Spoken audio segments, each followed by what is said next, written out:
Oh wait, wait a second. My volume's muted, so you won't be able to hear anything right now. So yeah, yeah, my volume was muted, so I didn't hear the thing that said my recording is good. But yeah, now it's good. So today we're going to be doing the Siege of Orleans in the Hundred Years' War documentary series by Kings and Generals. It's downpouring, so if you can hear some background noise, it's that. So yeah, since I'm sitting in the room which gets the most noise through the rain, well, because I have no other room to sit in, it's the best place, quietest. Other than that, but yeah, we're going to be looking at Siege of Orleans by Kings and Generals, and this is where Joan of Arc comes in. This is where Joan of Arc comes in, and this is where you see one of the most famous people in French history, along with Napoleon. Yeah. Wait, I'll just increase my volume to 100. The third phase of the Hundred Years' War started just as decisively as the first had, Yep. with a decisive and shocking As victory for the English over France's army on the field of Agincourt. However, this undeniable triumph was just the beginning of war rather than the end of one, and King Henry V had a lot of work to do if he was to make his conquest of France the permanent one he now sought. Welcome to our fifth video on the climactic medieval conflict between England and France, and witness how the tide began to turn once again under the standard of a single young woman, Joan of Arc. Joan of Arc saved France from foreign occupation, while the sponsor of this video and our most loyal partner, Magellan. As Henry V sailed from Calais in late 1415, he left a deeply shocked France behind him. With the royal army destroyed, and much of the Armagnac faction leadership with it, the civil war appeared as though it was only going to get worse. yeah, Back in England, the jubilant king didn't bask in his success for long, and immediately began raising funds, mustering troops, and assembling a great navy for a follow-up attack. you can get a lot of comparisons between Edward III and Henry V. Edward III and Henry V were brilliant commanders. They had solid rule over their country while they were commanding in France. But the one thing Henry had over Edward would be funds. Edward was always lacking money. He was in a pile of debt. But Henry would normally be in a pretty good situation when he went foreign France. So, yes. On France, while at the same time depriving the divided enemy kingdom of its allies. Aiming to heal the Western Schism, Holy Roman Emperor Sigismund arrived in England in early 1416, but ended up forming an alliance with Henry and denouncing France instead. At sea, the king's commanders crushed the Franco-Genoese fleet in 1416 and 1417. Canada and France have actually mostly been allies. I mean, even when they sold Corsica to France, Napoleon was born there literally a year later. But yeah, we'll talk about that when we get to Napoleonic Wars. Leaving the channel open for another crossing. By the middle of that year, Henry had his army together and sailed to Normandy, this time going to conquer it entirely. On September 20th, the dominoes began to topple as Ken surrendered after a short siege. No relief was anywhere close because any royal force which might have assisted was busy facing off against the Burgundians. Yep. Next to fall was the great Norman capital at Rouen. Henry put France's second city to siege at the end of July 1418, That's true. and after a brutal siege lasting over half a year, its garrison finally surrendered. With that, almost every other castle in the duchy surrendered, and by the turn of the decade, Normandy was under English control for the first time in 2 centuries. This frighteningly quick conquest horrified both the Armagnacs and Burgundians. Despite the latter's covert talks with Henry V, they realized such a full conquest wouldn't benefit them at all. Realizing something had to be done, both John the Fearless and France's new Dauphin, the future Charles VII, agreed to negotiate. However, when the Duke of Burgundy knelt before his Valois prince, Armagnac retainers accompanying Charles suddenly came forward and hacked John the Fearless to death. Revenge for Louis of Orleans' death over a decade before. Whatever the motive, it was a disaster for France. Yeah. As Francis I stated a century later when shown the mutilated skull of the dead Duke, "This is the hole through which the English entered France." Yeah, that's true. Wide swaths of the kingdom burst into uproar or panic at the Armagnac's brutal murder of John. But when the news reached his son and heir, Philippe, in Flanders, he is said to have thrown himself on his bed, teeth grinding in grief and rage. Seething and eager for revenge, the new Duke of Burgundy formed an alliance with Henry V. Yep. The former would recognize the English king's claim to the throne of France, while the latter ensured Philippe's territories were enlarged and secure. This was the last straw. Battered by the English invasion and tired of civil war, the barely lucid Charles VI signed Brittany was also English now. the Treaty of Troyes on May 21, 1420. Henry V would be heir and regent of France. He would marry the Mad King's daughter, Catherine of Valois, and their child would be king as well. After capturing a few more towns loyal to the Dauphin, Henry spent Christmas in Paris before going back to England and crowning Catherine his queen. While this was happening, Thomas, Duke of Clarence, was defeated and killed at Bourget during March 1421, a defeat which convinced Brittany to defect to the Dauphin's reduced kingdom. In October, however, Henry returned to France and took a few castles at Dreux, Vendôme and Beaugency before putting Meaux to siege.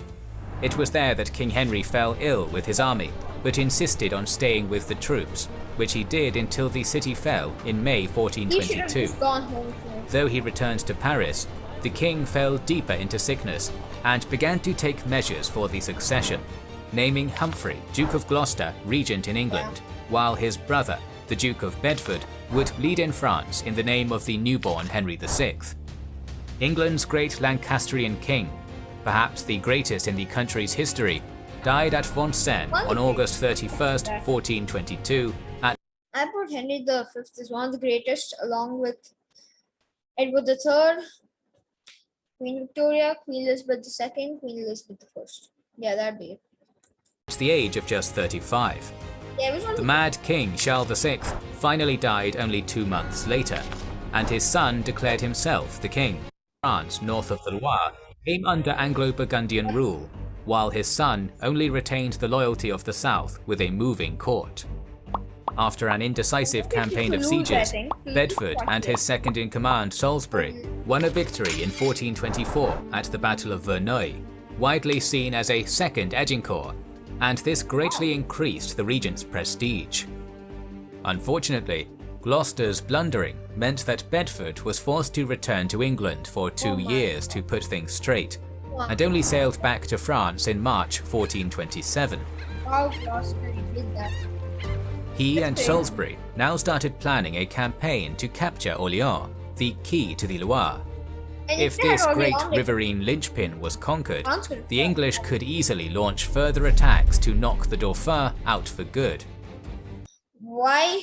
They're Burgundy on this side. Why don't Philippe the Good let them go from there, cut the sea axis out, and let them only have this, and then just do a simultaneous invasion of the north and the south? Supposing he invade from here, so John invade from here, and then Thomas of Salisbury invade from the north, so then the French armies will have to be split. Why didn't they try that? Or someone could also invade from Gascony if they wanted to. After capturing more than 40 towns and fortresses along the way, Salisbury approached Orléans in early October 1428, at the time garrisoned by 2,400 regular soldiers and a further 3,000 militia. A contingent of the English army under Suffolk captured both Jargeau and Châteauneuf to isolate the city, while Salisbury encamped opposite French defences on the southern end of Orléans' 350-metre-long bridge. He began an initial artillery bombardment. I think Salisbury was killed at the battle, I'm not sure.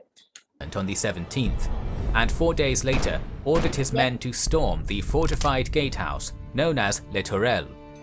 This attack was driven away by the defenders after each side took around 200 losses, with the Dauphinist French being constantly resupplied with food, drink and arms by the city's women. Yeah. When the direct attack And failed, also they could be resupplied by sea, I mean, or by the land actually, it could just be resupplied by that. Or there could be boats sailing down and giving you food. That's also another advantage. Salisbury Yeah. abandoned this approach and instead sent sappers to undermine the foundations. Realizing this was happening, the Guardians of Les Tourelles retreated deeper into the city on the night of October 23rd, destroying a small part of the bridge behind them. The fall of this fortification seemed like Orleans' doom, but as the aggressive Salisbury climbed atop Les Tourelles to decide where to attack next, a stray cannonball clattered through the window, killed one of his companions, and flung an iron bar at the Earl, slicing half his face off. Wow. Incapacitated and in agony, he was replaced by William, Earl of Suffolk, before dying a week later. Wow. The more cautious Suffolk decided on a prolonged siege, and in the next week, If you the let English troops began do a constructing siege. siege works. I mean, At about the same time, I feel they've too less troops because, as you can see, they're getting reinforcements. If they had maybe double or triple the amount, yeah, siege, best option possible. If they had maybe triple the amount, that'd be the best option. But they didn't, so that's not good. Orleans received some additional reinforcements from the southeast. The city was too large to be entirely cut off by such a small force. The city's defenders started bracing for an extended engagement, as well as burning and tearing down the suburbs outside the walls, depriving the English of cover Suburbs were basically at the time, and winter quarters by doing so. at the time this was the urban area. This thing, and there'd be walls. Suburbs would be the farms and all outside the city, stretching sometimes even bigger than the city itself, the suburbs. So, as they are today. Starting on November 8th, English boats began ferrying men across the Loire and constructing siege positions to the north and west of the city. The French responded with a few unsuccessful sorties, and to compound these failures, by the turn of December, the besiegers had been reinforced. While the northern bank siege works were being constructed, the English launched a failed probing assault across the broken Loire Bridge. The defenders responded with massive 26-pound shots from a new bombard, and by completing the levelling of their suburbs. As 1429 began, Orleans' would-be captors shifted focus to the now fortified north bank, with a number of easily repelled assaults on the Porte Renard in January. The loose nature of the encirclement also allowed a supply convoy, including hundreds of sheep and pigs, to reach the city. As gallant resistance continued, 200 men of the garrison slipped out of Orleans and joined a 3,000-strong French force at Blois. Having received reports of an enemy supply caravan approaching from Paris to resupply the besiegers, they marched to intercept near Rouvray. However, when the French and Scots under Clermont found the 1,500-strong caravan on February 12th, their assault over the open country was repulsed and counterattacked from behind a ring of supply wagons. 400 of the Dauphin's troops, mainly Scots, were killed, and Clermont subsequently withdrew to Tours along with a number of other commanders certain of defeat.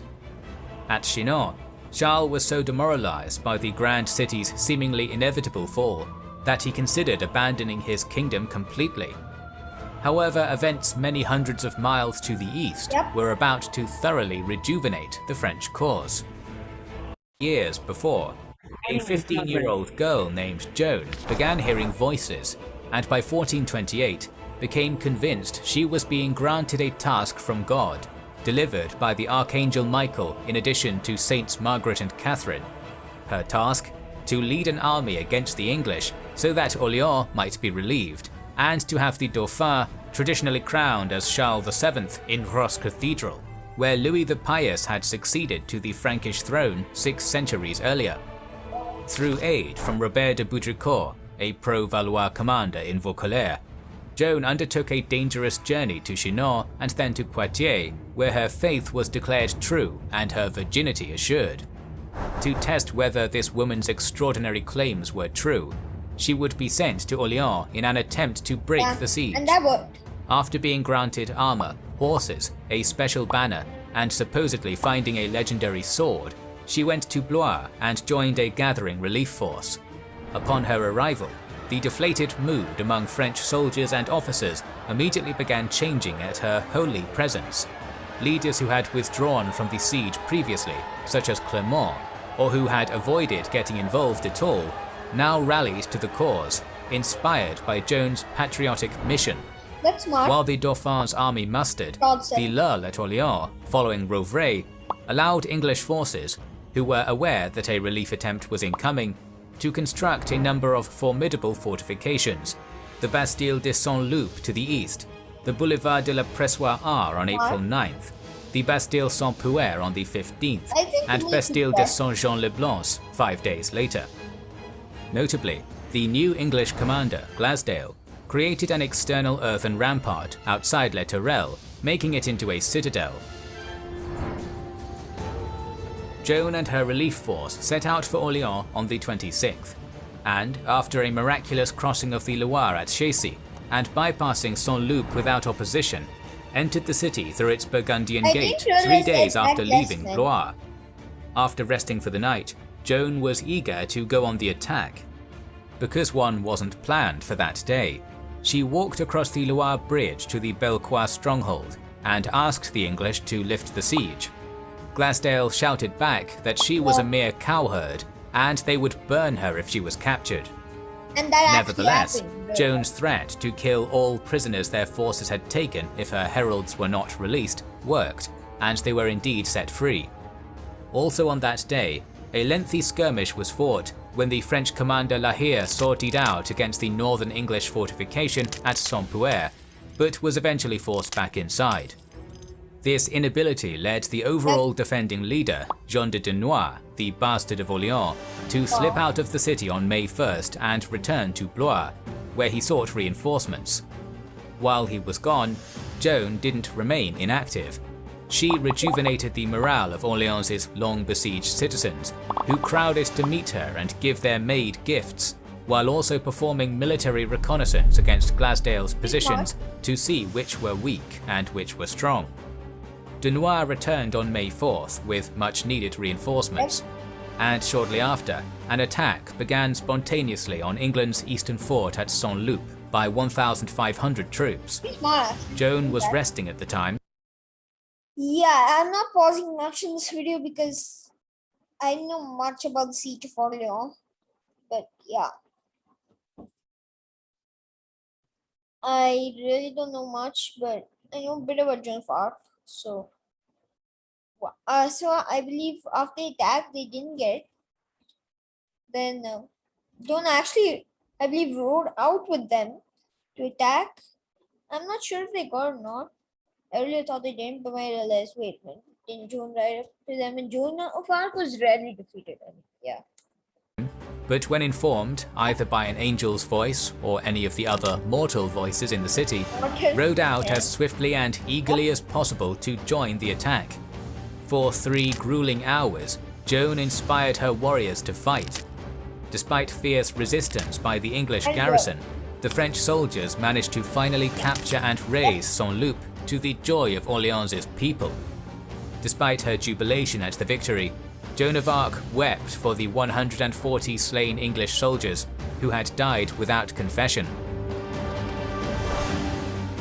Still, the officer— I have an idea. If you have this entire thing open, why don't you evacuate the city? Let the English come in. Put a reinforcement army somewhere where the English don't notice. Let the English go in and then besiege them. Well, obviously, like that, they wouldn't have thought of that at the time, so yeah. Remained cautious, but this was shattered when news came from Paris of a large incoming Anglo-Burgundian relief army led by John Falstaff. It was now clear that the siege had to be broken before it got to Orléans, or all their bravery would be for nothing. On the 5th, French forces crossed the Loire in order to attack Saint-Jean-le-Blanc, an earthen fortification protecting Les Tourelles. You can't do But that. when the English withdrew to the gatehouse itself, the defenders managed to occupy the outlying position. The next day, Joan crossed the Loire again, pushing the troops forward against the Bastille des Augustins. After a ferocious clash in which the French had to use a cannon to take down a particularly big Englishman, Wow, they overran the fort. That's crazy. They had to use a cannonball to take out an Englishman. That's one of the craziest things I've heard. Why couldn't you just slay him using a bow, an arrow basically, or just your normal pikeman? Why didn't you cannonball? Huh? Hilarious. Fortress. Glasdale's remaining troops retreated behind the boulevard protecting Les Tourelles. With divine favour seemingly on their side and momentum at their back, the French attacked Les Tourelles' outer defences on the 7th by escalade, but were repelled at first with heavy losses. During the fighting, Joan herself was even struck between the shoulder and neck by an English arrow. And that's exactly how you might have heard about Richard the Lionheart. He was killed with an arrow going between his shoulder and neck. So yeah, Joan was lucky to have survived that. But fought on nonetheless. After going off to pray in a nearby vineyard for guidance, Joan of Arc returned with her banner in hand, motivating the French to a final attack in which they managed to drive the besiegers from the fortification in front of the Les Tourelles gate. The Maid of Orleans called on Glasdale to surrender, but he refused. When he subsequently attempted to lead his remaining troops across the drawbridge and to the inner gatehouse, the timber cracked under the weight of so many soldiers and dropped many into the Loire. Glasdale himself, clad in heavy armour along with many of his men, drowned. Morale inside the inner fortress crumbled after this loss, and the surviving English inside quickly surrendered. On the northern Loire bank, the remaining English troops abandoned their siege lines and formed up in two large battle formations, challenging the French to open battle. When Joan and the other commanders lined up in front of them and prepared for battle, however, the besiegers lost their nerve and turned to march away. Wow. Their army split, one group moving to garrison Jargeau, while another went to Man Mung, all the way being harried by French troops who disobeyed orders to ride them down. After 210 days, the siege of Orleans was over. The Dauphin's loyal, capable army had held firm, and Joan of Arc was enshrined forever in history as the Maid of Orleans. Joan pushed for an immediate advance to crown Charles, but the French commanders claimed that with the English still holding castles on the Loire, they weren't yet in a position to do that. Yep. So in mid-June, the army, with an enthusiastic Joan of Arc in tow, began retaking them one by one. Jargeau fell on the 12th, Beaugency on the eve of the 17th, and then finally Meung at dawn on the 18th. The remaining English forces retreated north and united with Talbot's southward marching relief army, bringing their strength up to around 5,000. Hotly pursued by Joan and the 6,000 French troops, the English field army was decisively defeated in the Battle of Patay, dispelling the myth of invincibility of England's armies in the field for good. The only time England was actually invincible would have been when they had good commanders. Tracy, Edward III, Poitiers, the Black Prince, Agincourt, Henry V. The only time that happens is only if they have good commanders. And after Henry V, there were none. Such a great victory in the open field finally encouraged the Dauphin to accompany Joan of Arc and his newly enlarged 12,000-strong army in a march towards Reims. There on July 17, 1429, the long-beleaguered son of Charles the Mad was crowned as Charles VII in the city's grand cathedral as the Maid of Orleans stood at his side, holy banner in hand.